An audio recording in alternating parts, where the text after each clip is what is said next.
It's Masatonic. I'm bilingual Harukist. 皆さん、こんにちは。バイリンガルハルキストのマサトニックです。Haruki Murakami, book guide short story 46, Yesterday.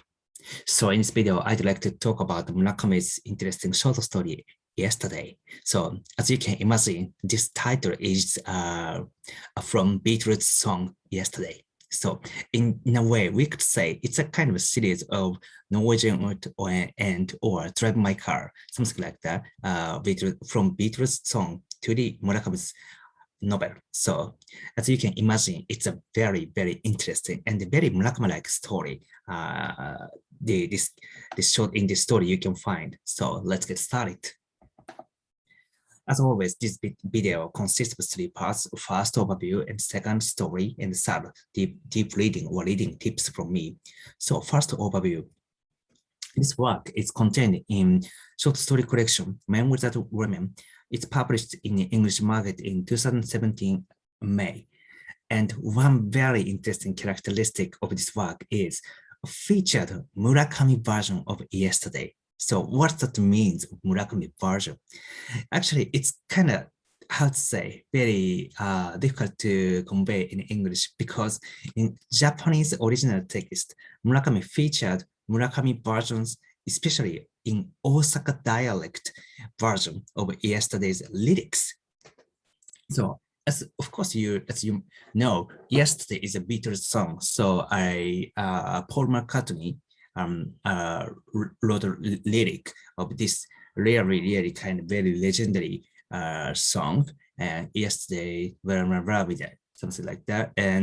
But Murakami kind of translate or kind of make or innovate Japanese Osaka dialect version of Yesterday's lyric, which was really funny and interesting.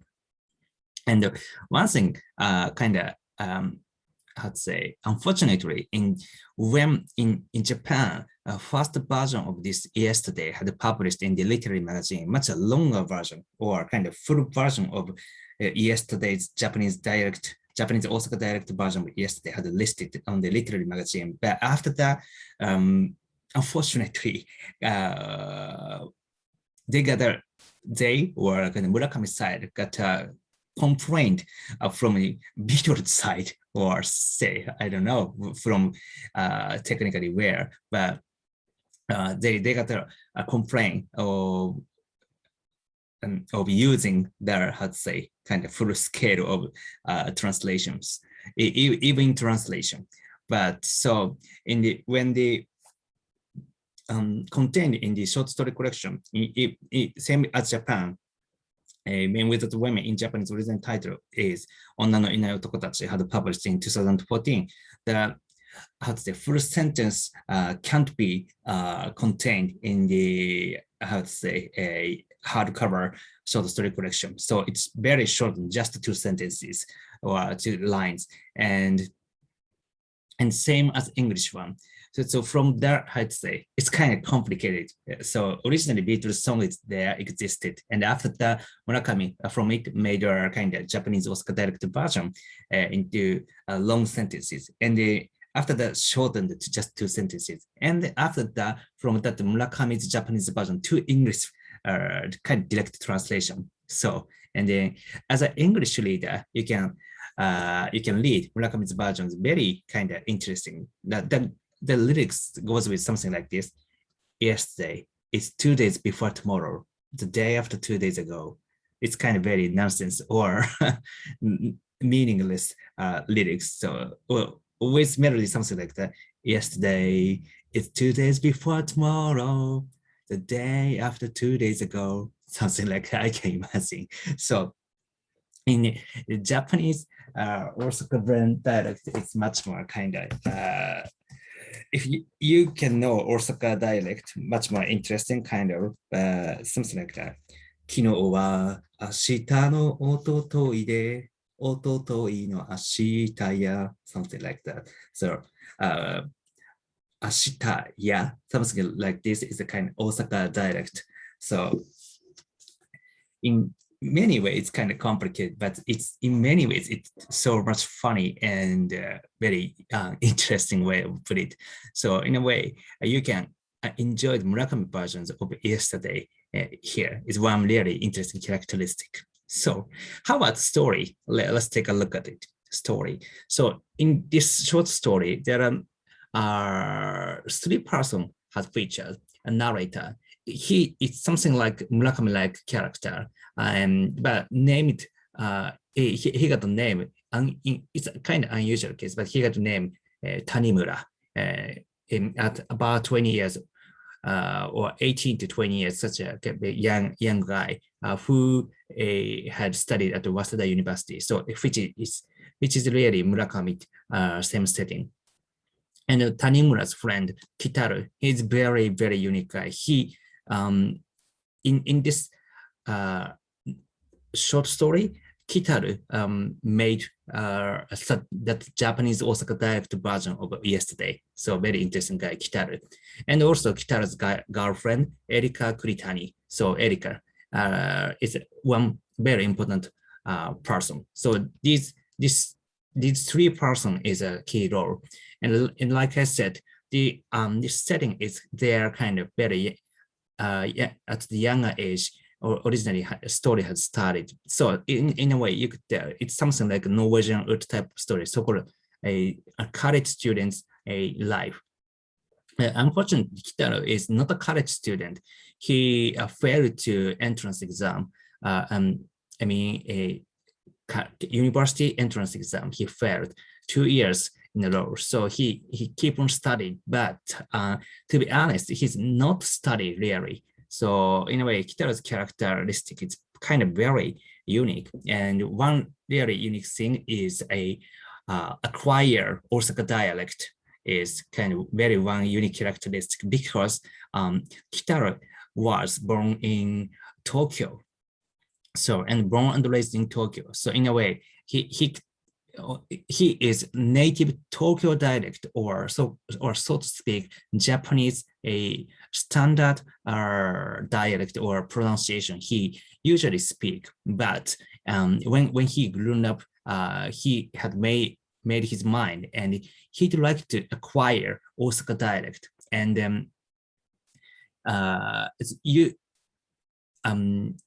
if you know how to say Osaka dialect, it's kind of totally, not totally, but very, very different from a Tokyo dialect or Japanese standard languages, because they, how to say, intonation and some kind of vocabulary is quite different. Of course, as a Japanese, we can tell what Osaka dialect speaker says.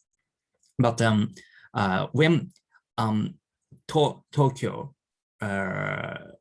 how to say, Tokyo dialect speaker, like me, actually, I born just how to say, next side prefecture of Tokyo in Chiba. So I'm getting used to, or born and raised in such a Tokyo dialect. So somebody like me, how to say, imitate Osaka dialect. Osaka dialect native speaker immediately noticed and very kind of irritating me because the, how to say, when I say Osaka dialect, something like "nandeyanen," from my side, I could say Osaka dialect, but from Osaka native speaker side, it's totally different. It's not Osaka dialect, just kind of very, very cheap and badly imitated version of Osaka dialect. They can tell, but Kitaru had acquired really native and genuine way of Osaka dialect. And then as a Japanese speaker, it's kind of almost impossible to do something like that. To be honest, it's much more difficult to contain the English or Spanish or any other foreign languages. That's my personal opinion. But anyway, he could do. So Kitaru, after growing up, he acquired native Osaka dialect. And his method is very interesting. To the homestay at Osaka, he said homestay. It's to us all in Japanese, it's just kind of short stay, but he said homestay at Osaka, and he got Osaka native dialect, and with that, how to say, as a kind of native Osaka dialect speaker, he made a Osaka dialect version of Beatles' Yesterday lyrics. And that is kind of a very interesting episode. And these three people, between these three people, this story had started. And Kitaru one day suggest Tanimura, why to have some kind of date with Kitaru's girlfriend. It's quite unusual, I'd say, a proposal, but in the end, they do. Tanimura and Kitaru's girlfriend Erika had a date, and during that date, Erika had kind of consult with Tanimura about their relationship. Tanimura and Erika kind of very complicated and kind of including unusual things. So, and then she mentioned about some other guys' existence, and also she mentioned about her dream which she sometimes had during the night, and that dream is kind of really nostalgic and very imaginative, and it's really nice and also innocent. That kind of sense of innocence, to me personally, it's kind of reminded me Fitzgerald, some short story like Winter Dreams, or I don't know, maybe some kind of Rich Boy, or of course including Great Gatsby, because these Fitzgerald novels, including some sense of innocence, so or some sense of adolescence, in a way, how to say, it's kind of similarity between Fitzgerald's short story world and Murakami's world, especially mentioned about Erika's dream. Erika's dream is something like this: Erika and Kitaru rode some kind of boat and on the very wide ocean, and then time was night, and from the boat's window, some kind of room, and they kind of very relaxed and chill out, and they both staring at how to say, outer world, and there's some moon they can watch, and but the moon was made of ice, and then kind of feed, how to say, it's close to ocean, and that made the moon made of ice is of course gradually melting, but they can keep on watching that made of moon, and they are kind of very relied on with each other. That kind of dream she mentioned about, and this image is quite beautiful, and sense of innocence and adolescence. It's kind of really nice, I thought. And during the date, Erika mentioned about that dream, and they kind of end that date. And after that date, a few days or weeks had passed, and then gradually, Kitaru is leave from Tanimura's side, and also Kitaru and Erika had broken up, and their, how to say, very short relationship had ended. And after graduation, and after they grown up, just in coincidence, encounter with Tanimura and Erika, some kind of reception party, which was Erika as a professional advertising agency. She had hosted that kind of a reception, which was a wine tasting party. And after grown up man, Tanimura became a kind of writer, which is kind of like, is really like Murakami, and they met with each other since after 10 years or something, and they talked about Kitaru's whereabouts. Kitaru is, well, even after broken up, but still Erika and Kitaru have keep in touch, and according to Erika's comment, Kitaru became a sushi, how to say, in Japanese, sushi shokunin, so somebody who make a sushi in the restaurant. So he became such a how to say, person, but not in Japan, but Denver in Colorado in the US. So it's still Kitaro's strange life has keep on going. But even though they keep in touch, but there's no way of getting their relationship had deepened or some married. There's basically no way to something like that happen. But still they keep in touch. And also Erika herself,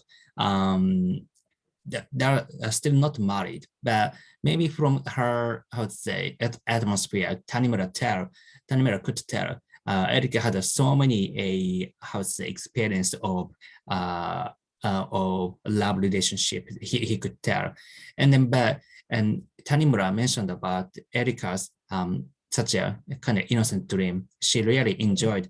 He mentioned about it, and in the end, as a narrator mentioned about such importance of the dream and ended the story. That kind of story, it's really a nice way to read. It's kind of very, how to say, remind me some innocent days or innocent days. So something like Norwegian Wood type story. So if you're interested, please take a look at it.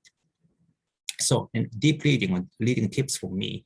The first, let's sing Murakami version of Yesterday, even it's just a few sentences. It's kind of interesting way to enjoy it with 5 senses. And let's read Franny and Zoe. So why Franny and Zoe? Because during our conversation about acquiring a native Osaka dialect, Erika and Erika always complain or wondering about why such a Tokyo dialect or standard Japanese speaker has trouble to getting acquire such a perfect Osaka dialect. And then to reply, and Kitaro mentioned about say if Franny and Zoe's Osaka dialect translation had published, I definitely bought it and read it. And Tanimura also agreed. And that's a kind of very unique way to put it. And then that comment or opinion is actually Murakami himself, because Franny and Zoe is, you can, as you might know, it's a Salinger's one of kind of novels. It's not short one, but not long, but kind of quite a little volume, has it, Franny and Zoe. And then Murakami did translate from English to Japanese and published in Japanese market. Of course, I bought and read it, but it's not of, how to say, Osaka dialect version, ordinary a Tokyo or standard Japanese dialect or the way of speaking with translation. If you had ever read Franny and Zoe, you can tell it's kind of, it's almost consists of conversation between Franny and Zoe and also their mother. So in a way, the way of speaking or is very much important, and the English original Salinger's text. Unfortunately, I never read original text, but from Murakami's explanation, the way of speaking, how Salinger, how to say, good at such a conversation writing. So, and then as a translator, Murakami very carefully translate that, how to say, a rhythm and the way of speaking of Franny and Zoe, which was characteristic their character. So, and then as a narrator, Murakami thought it's kind of interesting when he translate that he could use Osaka dialect translation, but if really he did it kind of too much, how to say, radical way of translation. So he just abandoned his idea, just gave up. But he always thinking about Osaka dialect version of Franny and the translation is very much interesting. So, and there he mentioned about these things in his translation book. And so that his Murakami's comment is said by Kitaro's word. And so in a way, it's kind of really, how to say, deeply you can imagine, you can enjoy when you read Franny and the, especially Murakami's version translation. So it's interesting. So, and finally, let's think about the moon made of ice. or innocence or adolescence. Like I said, it's this dream and movement of eyes kind of remind me of some kind of innocence, especially which was kind of very also similar with Fitzgerald shorts, not short story or stories, how to say atmosphere. So thinking about something like that much more, you can read deeply and enjoy it. All right, that's all. Thank you for watching, and I hope this video might help you to read Murakami's interesting story yesterday or read again. Right. So well, thank you again, and I would appreciate if you subscribe my channel. And I hope I can see you in the next my book guide video. Until then, see you. Bye.